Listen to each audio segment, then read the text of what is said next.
Today, I am speaking with the Educated Barfly. But first, the Video Creator Show is brought to you by VidChops.com, an editing service that helps take the burden of editing off your back. Check out VidChops.com to see how you can save yourself tons of time and energy while taking your YouTube channel to the next level.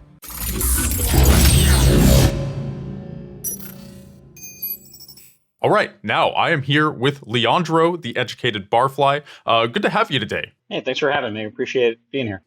Yeah, so the first thing I notice is you make a lot of videos about cocktails. It takes a lot to realize that, I know. But why don't you fill me in on kind of your history of bartending and how you got to posting on YouTube in the first place? Okay, this is kind of a long story, and I'm going to try and make it as short as possible. I'll give you the shortest version I can. But basically, I was working in the film industry for a long time. First as a production assistant, then as a art department coordinator for a prop shop for a little while. And I was kind of bopping around the industry trying to kind of find myself. I come to LA in 2000 to be an actor, like a lot of people.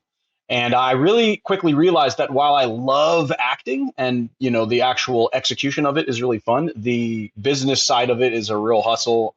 It's a very thankless. It's kind of a terrible business, really. And it's just not something that I was really into, you know? So I would like hustle to like, I would be like really good in class, you know, in my acting classes, because I got to, you know, work on scenes and characters. But I wasn't so into like hustling an agent and going on these like really thankless auditions where people would just, you know, eat sandwiches while you're doing your thing. And it was just not really for me. And so I found a job in production, and I was trying to kind of find my way, you know. And I realized, you know, like I did that for about 4 years, and I realized that I just didn't want to do it anymore. You know, I didn't want to work 20 hours a day for $200 flat or whatever.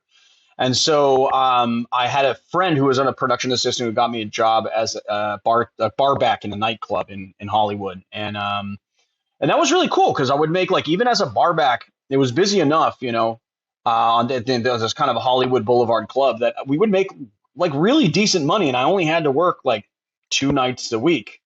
And so I just started doing that. And then I also realized that on the production assistant jobs that I was on, there were these actors that were doing commercials, and they were really like not that great, and they were getting a lot of money. So I was like, I'll tell my agent that I just want to audition for commercials. So I was like working at nightclub 2 nights a week, really late at night, and then I had my days open to just sort of audition for commercials.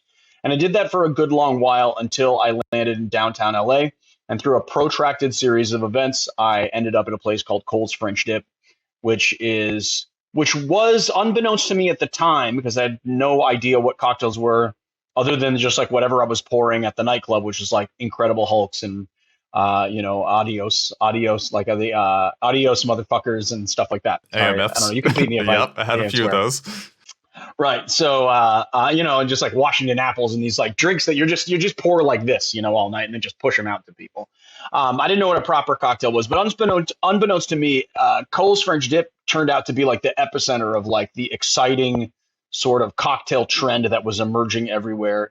It's a bar that has another bar in the back called the Varnish, and one of the owners of the Varnish was a guy that came up in this bar called Milk and Honey in New York City, which is owned by a very legendary guy named Sasha Petrosky, who sort of helped roll out the cocktail revival, or like the renaissance of cocktails, if you will. And it was like ground zero for every exciting bartender in LA, which was now, you know, kind of emerging as New York had already happened. So I started to learn a lot, and I realized that I always had a very big passion for history. And I realized that like history and drinking kind of interlaced, you know, like the history of the world is also the history of drinking. And so I got really into it, and I started learning a lot, and then just became a pretty well-known bartender. I quit the acting completely, and I just focused on being the best bartender that I could be. So after a few years of bartending, right on. Oh, yes. After a few years of bartending, I was looking at like what else is there. I was kind of missing the filmmaking kind of aspect. I had a friend, Marius, who had become my producing partner, and I had this idea for a show called Drink, where we would like do a chef's table approach to bartending, because that like nothing like that existed. You know, there was Chef's Table and there was a lot of stuff about food. There was Anthony Bourdain and that was becoming a big thing. And I just realized that, you know, the bartenders that I was around like really approached their art in a very culinary way. It wasn't just, I realized that cocktails wasn't just making drinks for people who want to get drunk at happy hour or something. It was really like a culinary endeavor. There's a lot of talent and a lot of skill that went into it. And so I wanted to capture that. So a trailer for it. And we pitched it around to production companies and we got a few bites here and there. But the consensus was like, you guys are nobody. We like this idea. We'll buy the idea, but you guys won't be involved. And we just didn't want to do that. You know, the whole point was to sort of make something ourselves. And so I'm not sure whose idea it was, but one of us, I think it was Marius, because Marius had been meaning to, he'd really been wanting to make a YouTube channel about something, and he's a Porsche enthusiast. And so he originally wanted to make a video series about like, you know, fixing Porsches and just like for that little kind of niche audience. And he never really did it. He just, for whatever reason, he just never got off his butt to do it. And so, you know, one of us was like, hey, why don't we start a, you know, channel, YouTube, and maybe that'll get us enough of a following. If we could build a following of lots of people, then we can make the show that we want to make. And so that's what we did. So we started in 2017, and that's the story. Wow. So you guys, it's been about, my math checks out, 5 years or so on YouTube? Just about 5 years, yeah. Mm-hmm. So what was your growth like? Like, did it take a while for you to start posting and see growth, or was it a very exponential thing? Because some people, they kind of they start posting and they end up becoming part of a scene that doesn't quite exist yet, and they're kind of the first comers, and then they just shoot to the top. Was that your growth? No, what not was at all. like? I mean, like within 5 years, we are now to like 280 something thousand, which is pretty slow growth for a lot of channels. There are now cocktail channels that have come out after us that have many times, I mean, grown bigger than us many times, I guess. And it really has to do with the nature of cocktails and kind of what we're doing. But we did not see like just this massive growth. It was really a pretty long slog in the beginning. We had no idea that there was really anything on YouTube like this, you know. And what we really saw for those, like, I didn't really do a lot of market research when we started our channel. I just kind of knew that I wanted to, you know, kind of show people how to make better drinks because there was a lot of, you know, people who didn't make the greatest drinks on YouTube, you know, and there wasn't a lot of like professional bartenders that were doing it. There were a few enthusiasts that had channels, and there were a few like professional bartenders, or what we call in the industry star tenders, that are like these guys who have opened their own bars and become sort of legendary, that were being hired by Epicurious or Liquor.com to do like a la carte videos on their channels. But there wasn't anyone that we knew of at the time that had their own channel that was a professional bartender and that was showing like technique, you know. And what I decided to do was like, you know, my whole thing about the approach to the channel was like, we didn't want to do a channel about recipes, because anyone can go to Barnes and Noble and pick up a cocktail book on recipes.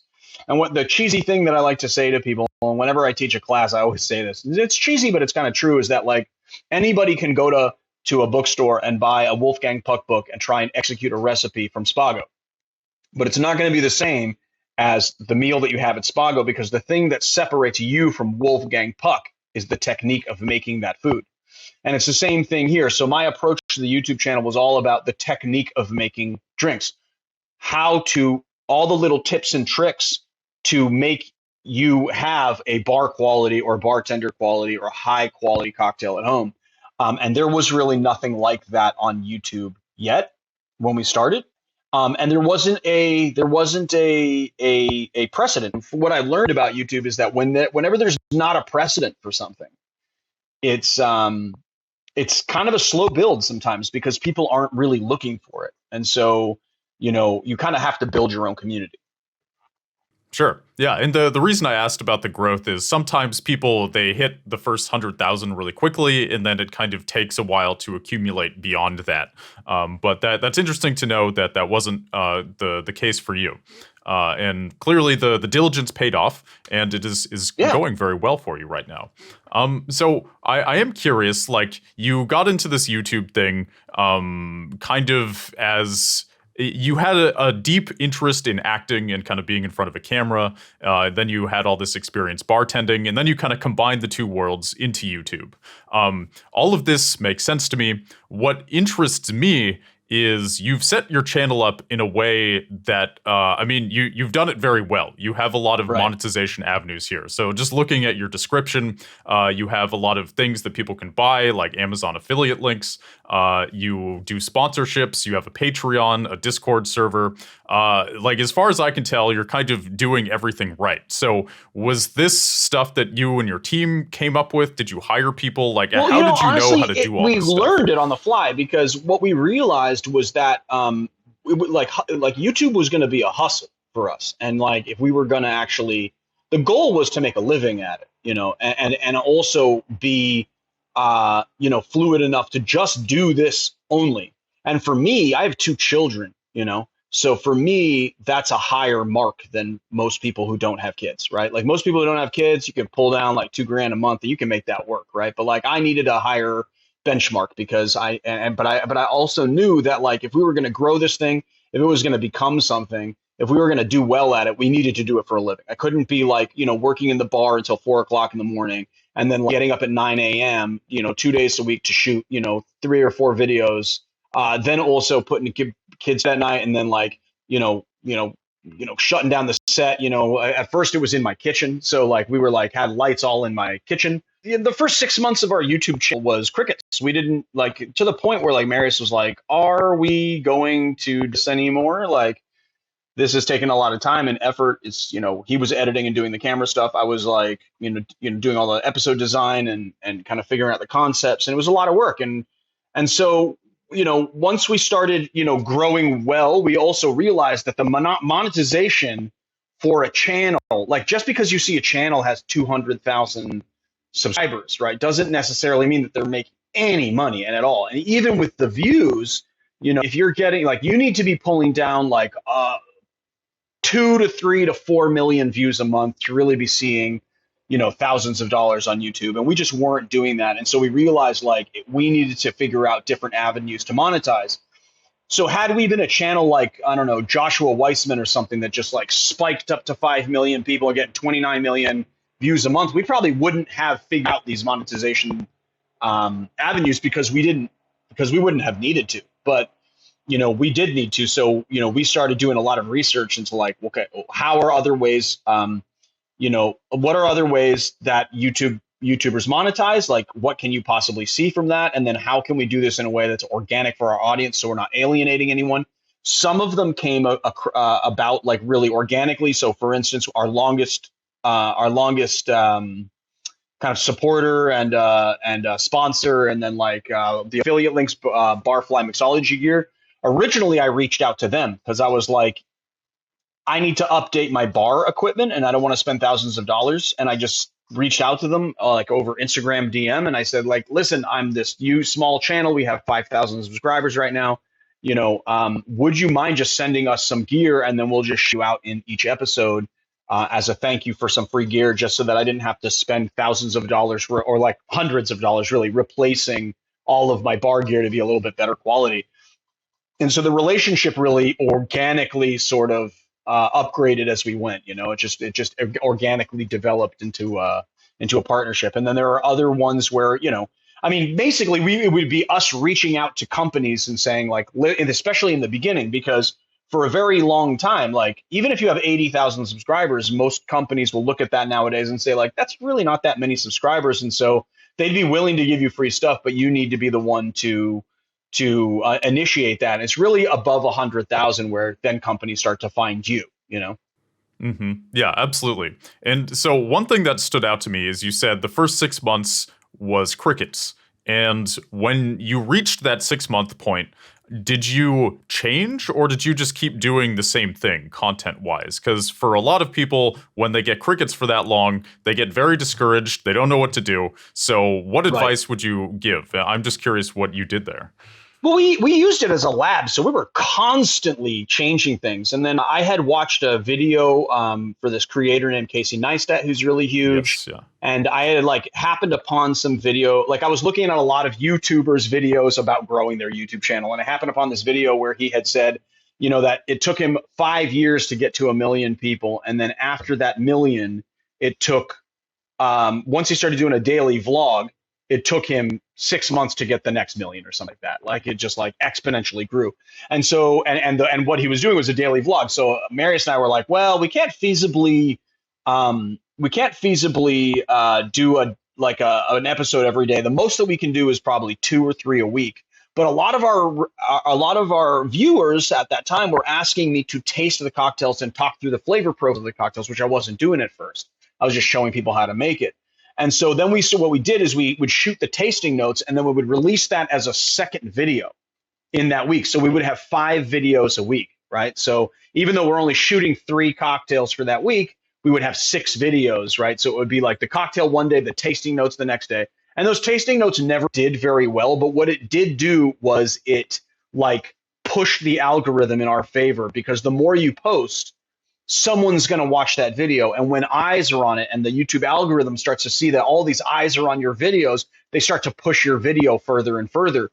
The thing about YouTube growth that a lot of people don't realize is that it's not a lot of times it's not because you're not making good content. You're at the mercy of the algorithm. And so, you really need to figure out how that algorithm works as much as you can, because it's a big secret that everyone's trying to deconstruct. And go from there, So what our whole thing was like, how does this algorithm work? What are we going to do? How are we going to get more eyes on it? And so we were constantly changing things that we did. Posting daily was one of them, but really we still didn't get a ton of views. It wasn't until one day there was this a video on a cocktail called the Negroni that we made. I didn't want to release the video because I thought it was really crappy. And we held it for a really long time because I was like, this is a crappy video. I want to reshoot it. It's not our best work. But we had gotten ourselves into this. The one thing that we realized about YouTube is that you need to post on a schedule.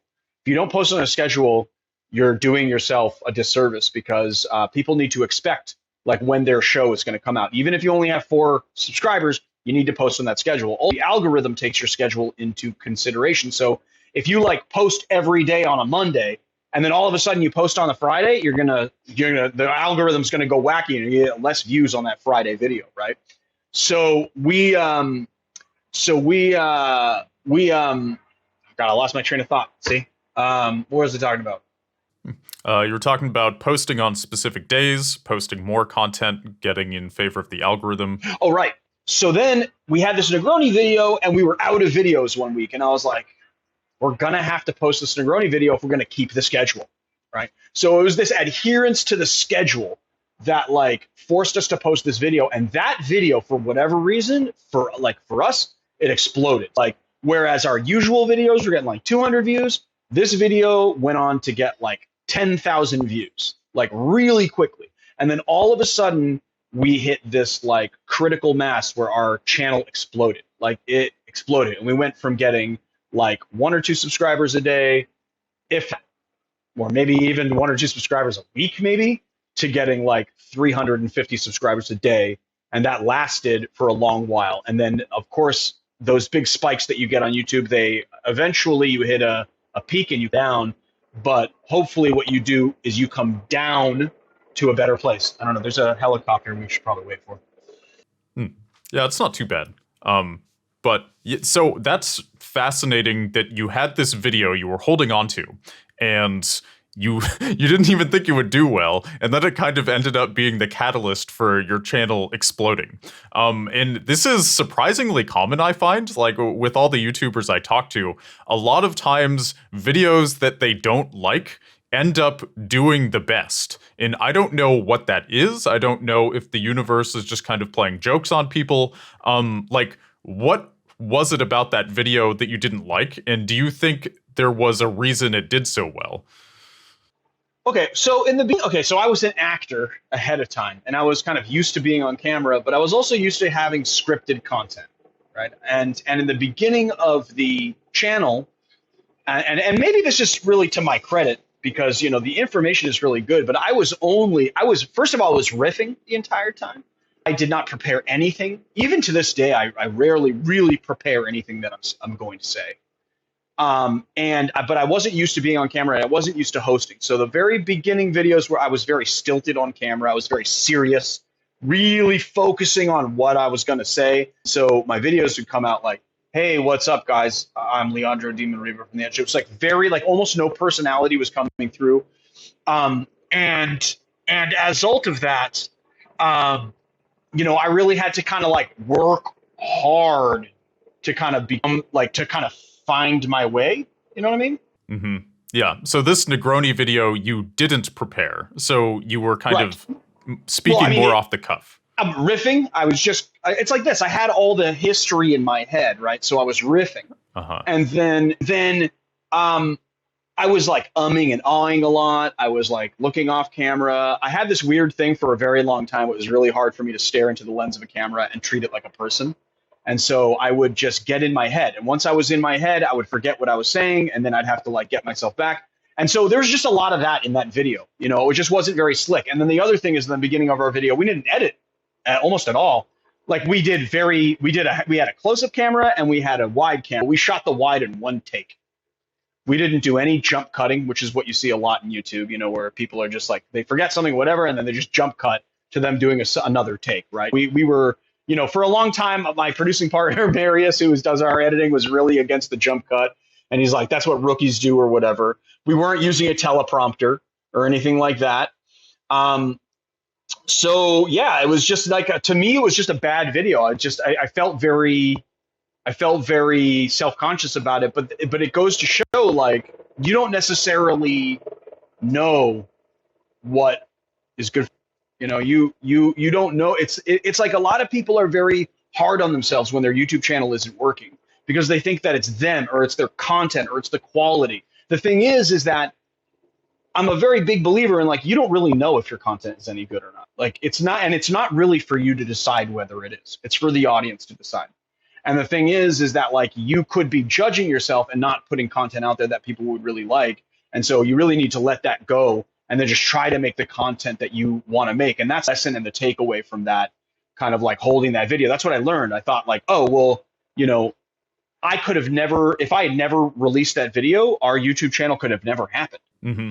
Yeah, and that's a huge lesson because I've been guilty of this in the past. Like my channel, Treesicle, when I would host a video originally, I was also really concerned with what I was saying. I wanted it to be perfect. I wanted to get the line just right. And ironically, that ends up making you stiff. And you're just less charismatic.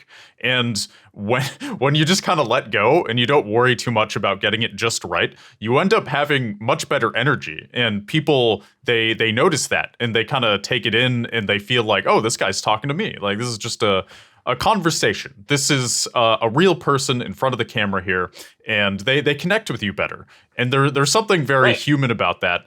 And also freeing too, because it means you don't have to spend all this time writing a script, and you don't have to spend all this time in front of the camera getting the script just right. Especially you, like with all your years of bartending, like there's no reason that you should have to write anything down for the most part, because you know it all already. Yeah. So now you're able to take advantage of that and just kind of let it spill out in front of the camera, and that sounds way more efficient as well. Yeah, it's more efficient, and and then it's just also like.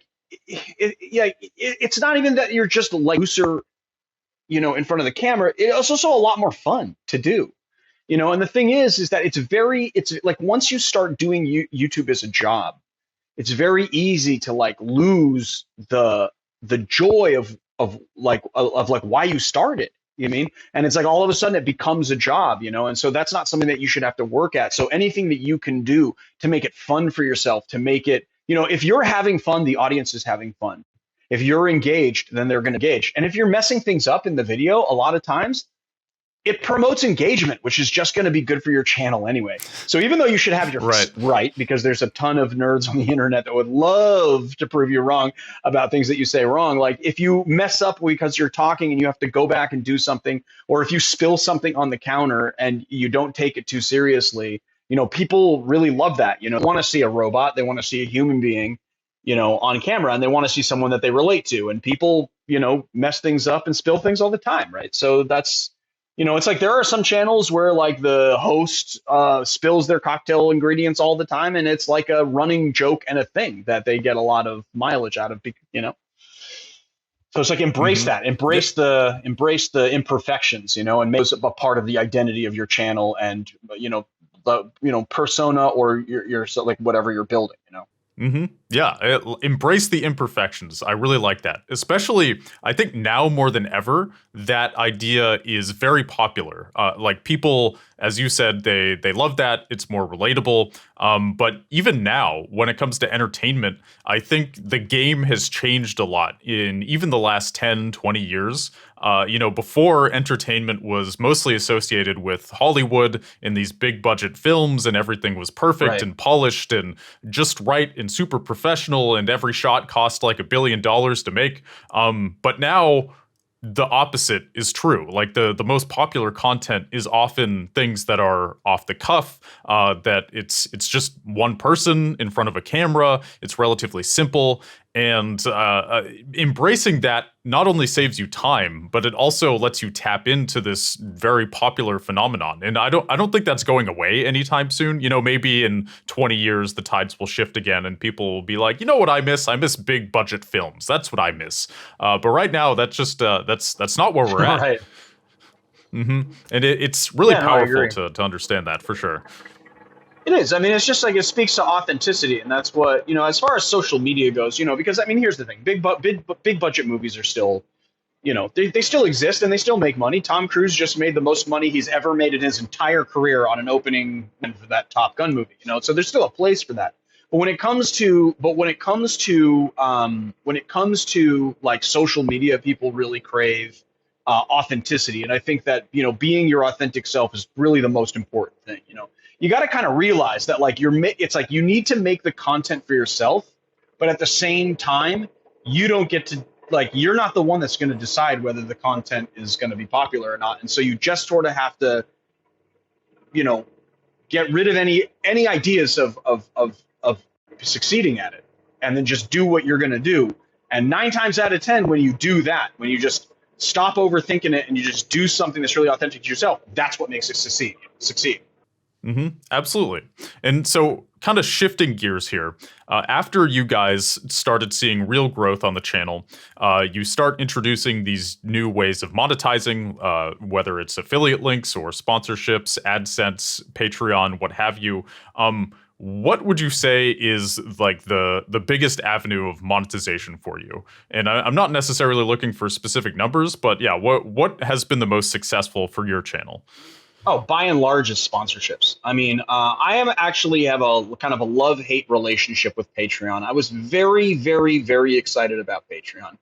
And I'm sure that there are many more other famous YouTubers that have a completely different experience with it than I do. But for me, the Patreon thing is really frustrating because the whole point of it is like, we're going to make some work that only you guys are going to see, and then you guys are going to pay us for that to help us build the channel.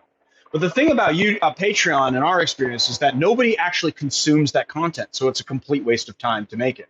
It's just not worth the cost, and it's not worth the effort to make videos on that only like 2 or 3 people out of like 200 or 300 people that are giving you money want to see. So the thing is that like in a large way, Patreon seems like a bunch of people that just want to give you money to help you out because they like your content, right? They don't care if they get anything in return. But if you stop making content for Patreon, people unsub, and then you kind of lose that. So you're in this weird position of like making content that nobody watches, but just as like a way, but then people want to see that it's coming in so that you're actually making effort, so that you're not making like passive income or something. It's kind of a mess, dude. And I really don't. And it's been like somewhat successful. We tried pay like YouTuberships. That's also been like somewhat successful. by and large, the people that support us there are people that just want to see us succeed because they like they recognize that it costs money and it takes time to make these episodes, and they want to help us out. Brand sponsorships are where you're going to make pretty much all your money. AdSense money is fine, but from my understanding, just before we got on YouTube, Google had really hobbled, they really hamstrung creators in the way that they allowed monetization to roll out, and people were making a lot more money, not to mention the fact that they don't allow very small creators to monetize anymore. And what's kind of messed up about that, and I kind of have a bone to pick with Google, is that I have friends that have channels that have less than 1,000 subscribers, and I'm still getting ads over their videos. They're just not getting paid for ads. And to me, that seems like it's kind of pennies on the dollar to pay these smaller creators who are only going to get a few hundred views. You're only going to, what's a few hundred views going to bring in? Like $10, if that, So, it's really brand sponsorships. The thing about brand sponsorships on YouTube, which I think people need to be aware of, is that you need to be very choosy about what sponsorships you take. And they really have to have something to do with the content that you're making. And you also have to be a fan of the product to do it well, because people are very sensitive to being marketed to.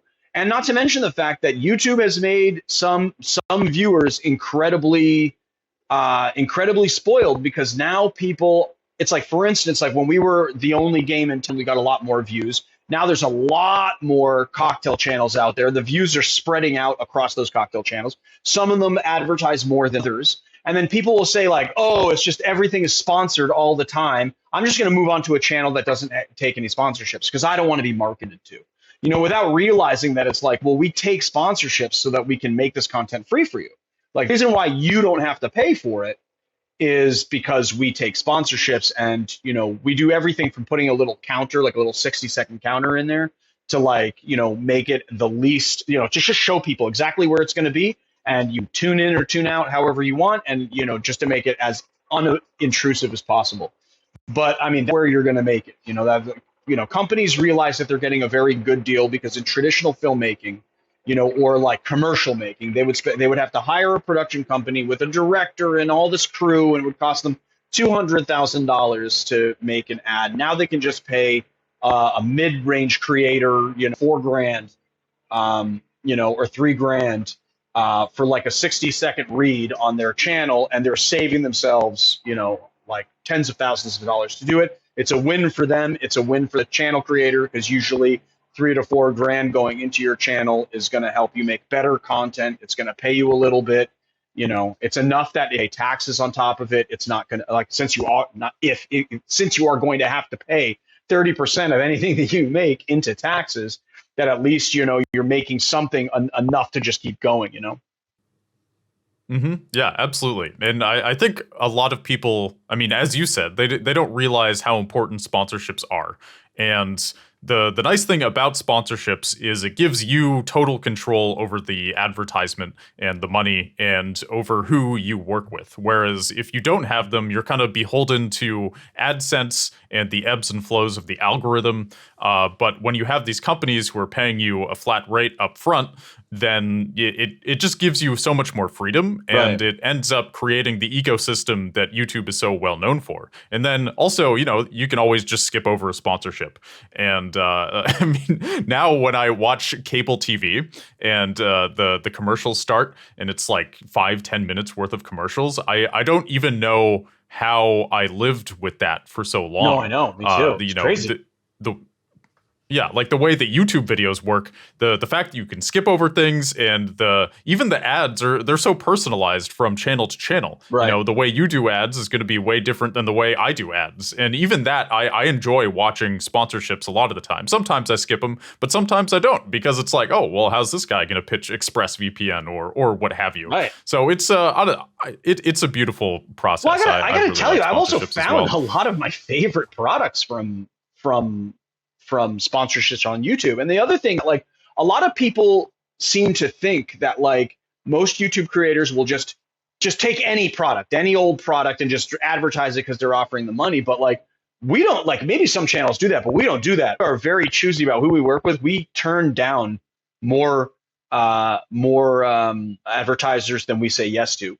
And we make sure that we have if somebody reaches out to me for a sponsorship, I'm like, first step is you have to send me your product. Before I even allow you to talk to our manager, you have to send me the product and I have to like the product if I haven't used it, right? But a lot of these ones like, Good Chop or Squarespace or I don't know, like Wink Wine Delivery are ones that I've used even before they advertised on my site, and so it's just like it's kind of an easy win. And so what I want to like a lot of people to know is that the advertisers on YouTube channels are usually intentionally chosen. And so it's like, I'm not saying that you have to sit through the ad or anything if you don't want to, but it's not like when you're watching, network TV where it's just a bunch of ads and whoever was to pay the channel to advertise. Like we're actually intentionally choosing these people because we think that it's going to be a benefit to the people on our channel, and then obviously it benefits our channel and our work as well. It supports our work. Mm-hmm, absolutely. And so shifting gears yet again, looking at your Instagram, you have over 34,000 followers. That's a good amount of people on Instagram. Do you have any like tips on how to grow on that platform? Because I know Instagram is probably the hardest platform to get organic growth with. Oh, yeah. So was this all just traffic driven from your YouTube channel? Did you have like a strategy to build this following? Like how do you succeed on Instagram? Honestly, we never tried to succeed on Instagram. We were actually just posting Instagram content, and most of the early content that we did on Instagram were literally just cropped thumbnails of our YouTube to support the YouTube video that we did. And that's what we did for a very long time. We've had absolutely no strategy to growing on Instagram. We just sort of posted things there because we just needed a presence on more social media platforms. We also have a TikTok that has recently started getting more attention. Again, that's just like every video that we do on YouTube, we just crop it down to the right format, and then we release it on TikTok. It's the same videos that you'll get, although it's a little bit shorter, it's a little more tightly edited. And the content is good. People get on YouTube, so why wouldn't people then like it on TikTok? So we didn't do so we don't have a we have no strategy for Instagram. We just post it there. It is very difficult. I mean, the thing about Instagram, which is unlike YouTube, is that people will subscribe and unsubscribe all the time. Like for every 50 people that follow our Instagram, like 10 people fall off of the Instagram constantly. It's constantly flowing that way. Whereas like YouTube, people will subscribe to your channel and then they'll forget you subscribe to their channel. And if they didn't press notifications, they're going to stay subscribed for a long time. There's a lot less shifting on YouTube than on Instagram. I think that people on Instagram are like really tired of like the constant image being pushed, and there's like a whole shift in social media happening now.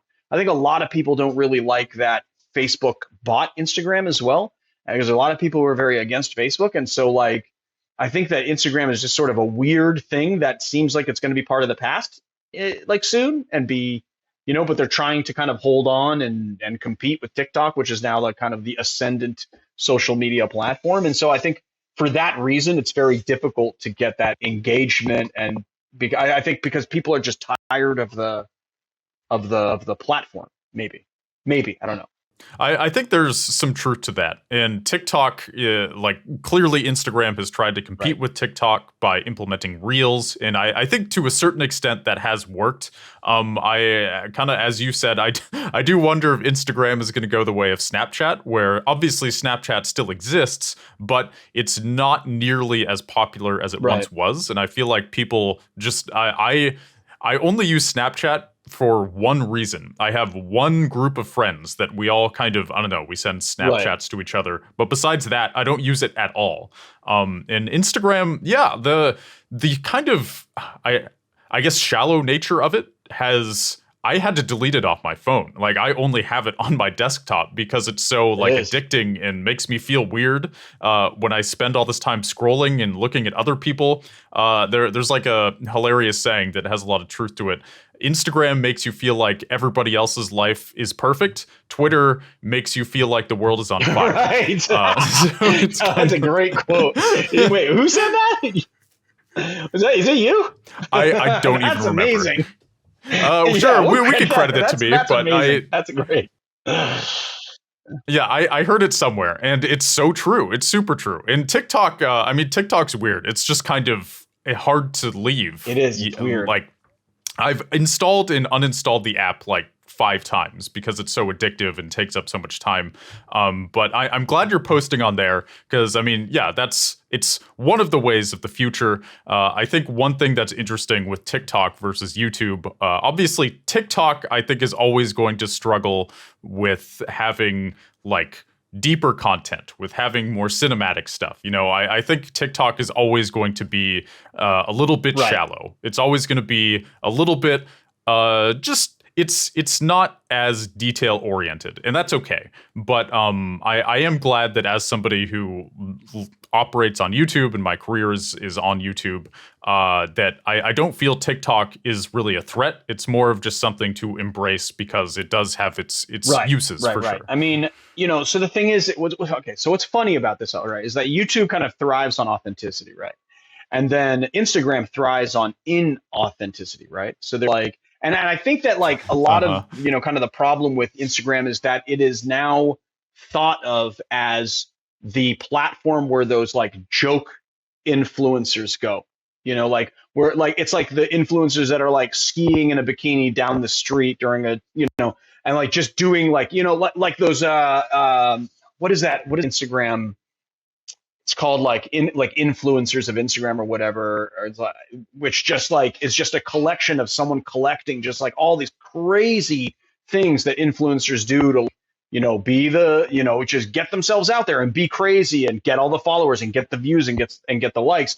And I think that people are looking at that as an increasingly negative light. What I kind of like about TikTok is that, again, the focus is really on authenticity.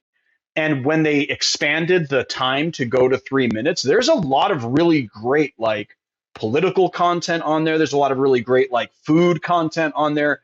And I think you're right. What I like kind of like about it is that it is sort of like a nice companion to YouTube as opposed to a threat. You know, I do want to see what's going to happen with the YouTube Shorts, you know, which we have been embracing, and we have had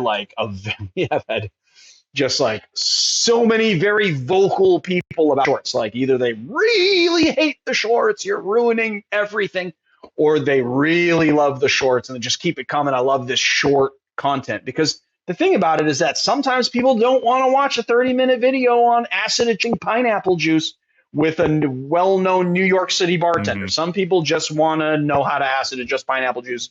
They want to see it for 2 minutes. You know, they're scrolling at work because they're bored or whatever, which I don't know if that's a good thing or a bad thing. You know, it could be argued either way, but, you know, it's kind of like a nice, like, to me, it's a nice thing. I like the format of TikTok a little bit better than YouTube Shorts. I feel like they just like perfected it better. The problem with TikTok is that everyone is posting because of passion right now. There's really hard to monetize on that network. I mean, on that platform, it's really hard to do it because the videos have to be so short. The creator fund is a joke because they're spreading out $100 million across 500 million people or whatever, and it's like you're lucky if you see like $1,000, you know, for like a video that has 29 million views. The thing that I think that's interesting about TikTok is that it seems like it's easier to get followers there than any other platform. And as a result of that, some people have articulated to me that like the follow is worth less in the world for some reason. I don't know why that would be true, but like some people say like, oh, it's so easy to get TikTok followers that like, yeah, you'll just get up to a 300K super fast. So like a 300K on TikTok is not equal to a 300K on YouTube for some reason. I'm not really, but I just think that people are saying that because they're just not as well established. Maybe, I'm not sure. Well, I have heard that TikTok has better organic growth, and I've posted a few times on TikTok, and every video I've posted always gets at least like 100, 150 views minimum. Whereas YouTube, you definitely can't say that. So I think there is something to be said for followers don't mean as much on TikTok. But I think that's also, I'm sure they do that on purpose, where YouTube, they seem to kind of go out of their way to make it hard for smaller channels to break through. Whereas TikTok seems like they embrace smaller channels more. They embrace smaller creators more because I think that's part of the appeal. You know, you whip out your phone, you film a video, and you might be famous tomorrow. That's the idea behind TikTok. Whereas YouTube feels more like you dig a trench and you stick to it. And if you end up succeeding, you tend to, I think it's harder to be a flash in the pan on YouTube. It's certainly possible. There are people out there. But with TikTok, maybe it's easier to grow and then easier to get forgotten. I'm not really sure. I'm not as knowledgeable with TikTok as I am with YouTube. The thing about it is that, like, you know, you said something that actually I kind of wanted to speak to. Even if it's kind of shifting gears a little bit, but it's like, you know, you said like you might post something just on your phone, you'll be famous tomorrow. And, you know, I was thinking, we were just talking about the difference between Instagram and YouTube. And it's like, you know, honestly, like when you're making content, it should never be about being famous. And I think maybe that's one of the things kind of against Instagram is that people have realized is that, like, it's like a lot of people just trying to be famous as opposed to like someone with a message that really wants to get that message out for a reason. You know, like, I think that like your content should always be a benefit to people, you know, like they should, like, even if you're just doing, you know, comedy skits, people should like take something away from it that's valuable to them, you know. And I do see that on TikTok. Absolutely. Oh, sorry. I do see that on TikTok. You know, I do see that, like, so that kind of that sort of value, that valuation, people are doing valuable content. Oh, that's good to hear, and I've seen that on TikTok as well. I think TikTok kind of gets a bad name. Maybe I think whenever a bunch of young people flock somewhere, I feel like society instantly starts judging it really hard. Because TikTok, as far as I know, originally got off the ground because of Gen Z. Like they kind of were the movers and shakers of TikTok. They kind of built it enough to where it started getting a lot of attention. And for whatever reason, whenever the quote unquote youngsters start doing something, I don't know, everybody's always got to start wagging their finger at them or something. And I think that's a little silly. I don't know why that's the case. Maybe, I mean, there was some ridiculousness on TikTok, but for sure, YouTube has had its share as well. As we get older, we just start to see our own stupidity, and then and then we just start being like, oh, well, you know, it's like the default idea that like, first it was millennials, now it's Gen Z. They're stupid because they're younger, but they're not. They're smart. They're dynamic. They're amazing, you know, and they're, you know, they're going to inherit the earth. So we got to be nice to them.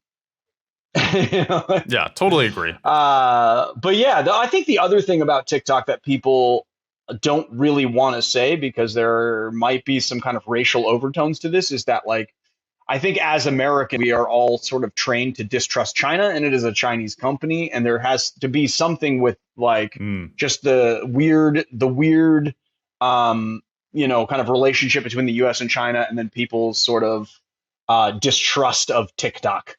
You know, I do think that there's something there. I haven't, you know, that's just like based on, you know, conversations that I've had. Like I haven't done any research, but it really does seem that way.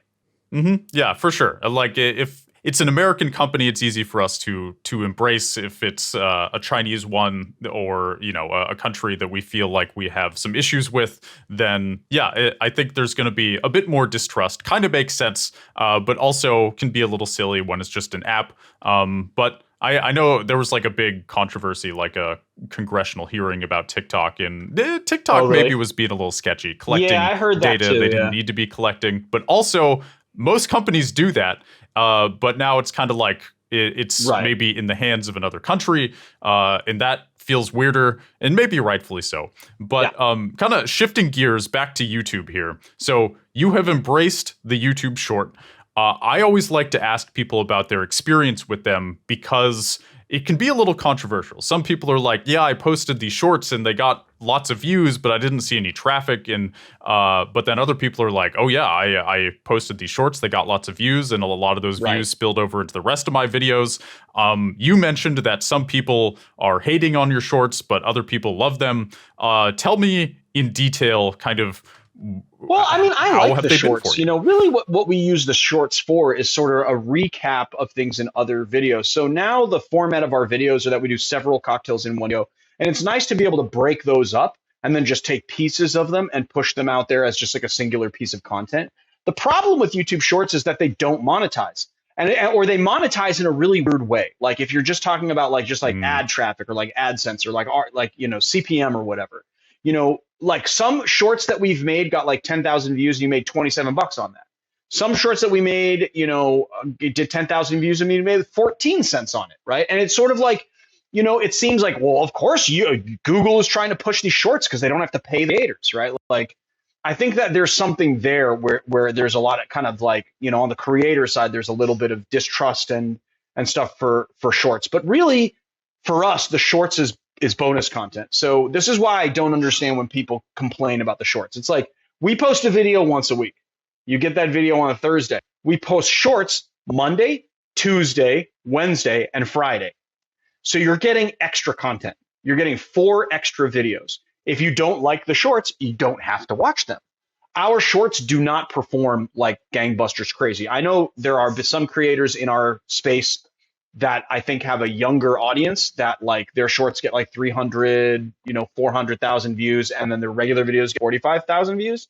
That's not the case for us. Our shorts perform exactly as well as maybe even a little less well than our long content. So we will get on average about 20,000 views on a short, 15 to 20,000 views on a short. We get on average between 20 and 30,000 views on a longer video. Honestly, it's, when it comes to like people succeeding with shorts over their content, it's really because of the execution and who it appeals to. Because I really do believe that the shorts is a younger demographic, but my channel doesn't make content for younger people. 20-year-olds do not want to know how to make a perfect old fashioned. I really thought that they would when I started, and I really wanted them to, because it would be great to have a like sea of 21-year-olds that are drinking like amazing drinks as opposed to like guzzling jungle juice in a nightclub. But the thing is that it just doesn't work that way. And so you see some mm-hmm. creators that make like more club style drinks or whatever doing a lot better in this shorts category than people who are doing like an old man's drink, or like our demographic is cocktail nerds. It's like we have bartenders, bar owners, and cocktail nerds, and then we have a small contingent of people who learn and are new to it and are like getting into it, but they're like the cocktail nerds of the future. So we have a small demographic of people, and so shorts perform for us in a way that's much different than they would for other channels. And that's what I think is kind of interesting and sort of refreshing about it, is that like, these things are going to, there's no like, a blanket way that this happens. It's like all completely individual. It has to do with you, your personality. It has to do with your editing, the way that you produce your content, the content that you are producing all goes into like how this works for you. You know what I mean? I love the shorts. I don't understand why people don't like them. I really don't. I kind of feel like, maybe the older people that subscribe to our channel just they're like, oh God, everything's going to shorter and shorter attention spans. I can't even read a book anymore. I can't even focus because of all the screen time. It's like, well, you don't have to have that screen time if you don't want to. You just sit down and read a book. Like, nobody's forcing you. Uh-huh. And I understand that. But I don't think that they are going to replace long content. I don't think they're a threat to long content. I look at it as like a bonus to long content. And I don't see why anyone just doesn't love it all. Mm-hmm. So what do you feel that shorts do for your channel? Like, do they drive new subscribers? Do they just kind of remind people that you exist and keep them entertained so that when you post a normal video, they're like, oh yeah, I just watched a short of his 3 hours ago. This is what I think. What do you think they do? This is what I hope channel? that it does, because, the shorts are like a big experiment for us right now. We were very, whatever. My producing partner is really, very against it. I was for it.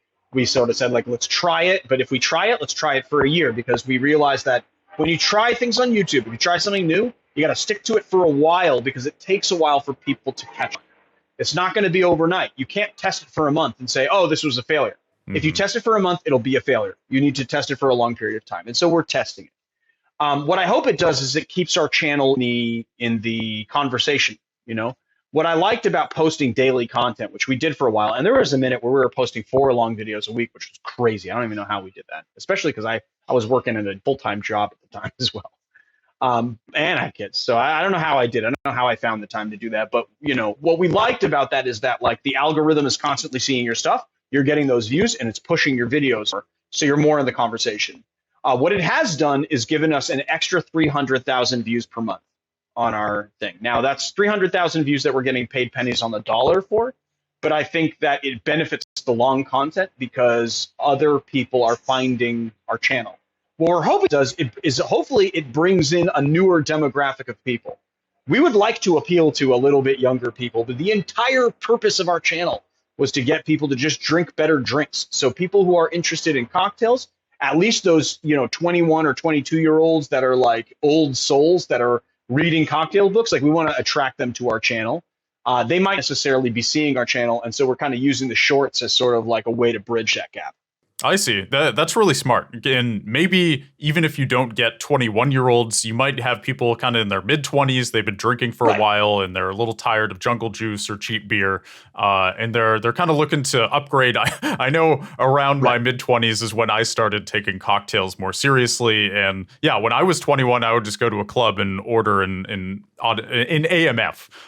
And, you know, it did the job. I got pretty schwasty, but now I'm kind of more interested in how it tastes. And just a couple drinks that really hit the spot is more what I'm looking for right now. So, yeah, I could see shorts being a really useful kind of bridge for people who are just starting to get into this. And they're kind of on the younger side. So that's really smart. And that's long-term thinking as well. And long-term thinking, I've noticed, is always what ends up helping a channel succeed versus just kind of short-term maximization, just trying to get to the week. But also on YouTube, you have that to never works. constantly be ever changing. works. Because here's the thing.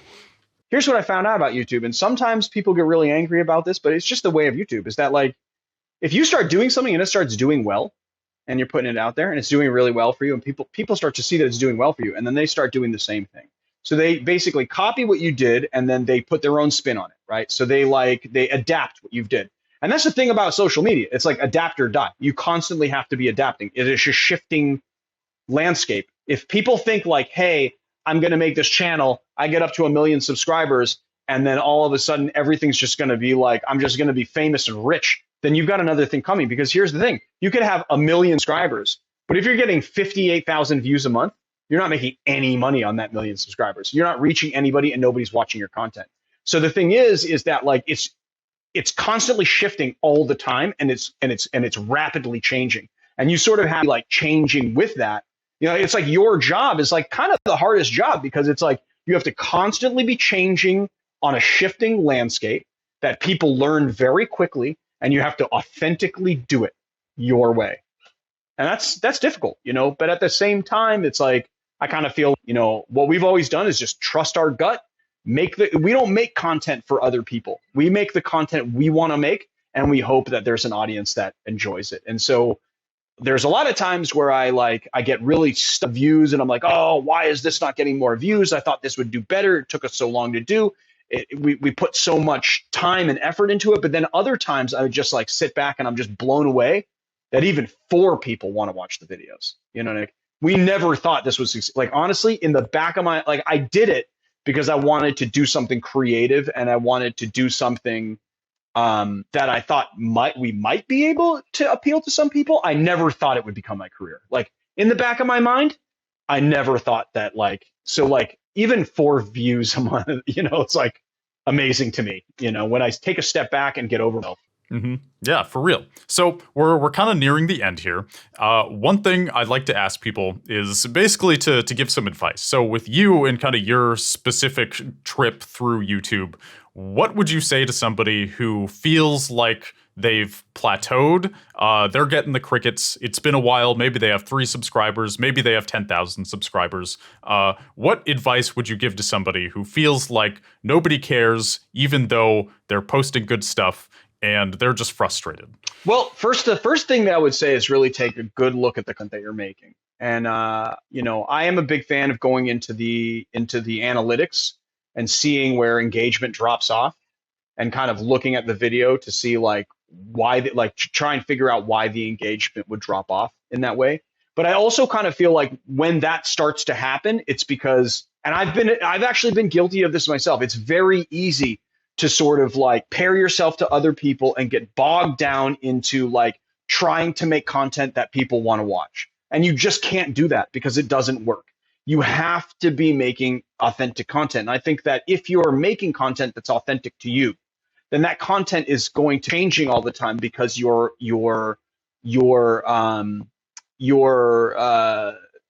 tastes are evolving, if that makes sense, right? So you're evolving as you go, and so then your content should be evolving as well. I'd also like to say, like, collaborate with other people.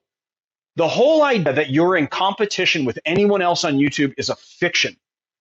All boats rise together, right? And so, like, if I were getting crickets, I would be like reaching out to people who have similar interests to me, whose content I really like, and trying to make content with them. We have a policy where we have always had this policy. And what's really funny is that when we were a small channel and we would collaborate with big channels, everyone would be like, oh yeah, well, we see why you're doing this collaboration, but we don't see why they're doing this collaboration. But for us, we have an open door policy. Somebody messages me, they have 59 subscribers or followers or something, but I like what they're doing and I think that their message is great. I'll collaborate with anybody. Because I think that that's the magic of this, So I would say that. I would also say, like, don't give up.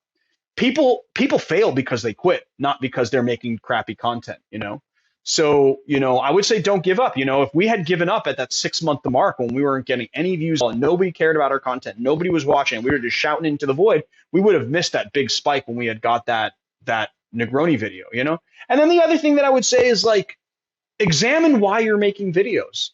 Making videos and doing YouTube content, it's not for everybody. It's very easy to get pulled into this fantasy of like becoming famous or being rich or like or even just having a job that you control. But just like, when I worked in a bar, I worked 4 days a week. Now I work 24 hours a day, every single day. It's like I work so much harder now than I ever did. It's a bit more rewarding because I'm like in control of my own schedule to a large extent, and I'm making something that I believe in, and I'm creating that work. But it's a lot harder work. So I would just say, like, really examine why it is that you're doing. Make sure that this is something that you want to do, and it's something that is for you. Great advice. I agree with everything you said. I think that's going to be really helpful for people who are frustrated and like, seriously, what he just said. Follow it, people. Like, if if you're not where you want to be, that was the good stuff. That's the good stuff right there. Well, thanks so much for joining me, Leandro. I really appreciate it. And why don't you tell people where they can find you and pitch all the super important stuff that you're doing? Cool. Well, first of all, thank you so much for having me. This was a great conversation and bearing with me. So you can find my content at theeducatedbarfly.com, which is just our website. We do some articles there and we post some extra content that we don't do on YouTube. Obviously, you can find me on The Educated Barfly on YouTube, The Educated Barfly on Instagram, and also on TikTok. So we are in all of those social things. Feel free to hit me up with DM and whatever. If you guys want to collaborate, let's do some good work together. And, I don't know. Thanks for this. And it was a real blast. I can't wait to see or hear the finished product. Yeah, right on. I appreciate it. I'm stoked to see it as well. It's always fun to watch these episodes when they're all said and done. And with that, sweet viewer, please like, subscribe, follow, whatever platform you're on, so that I can catch you in the next one. I would really appreciate it, and you won't be disappointed. And that's a wrap. Bye, everybody.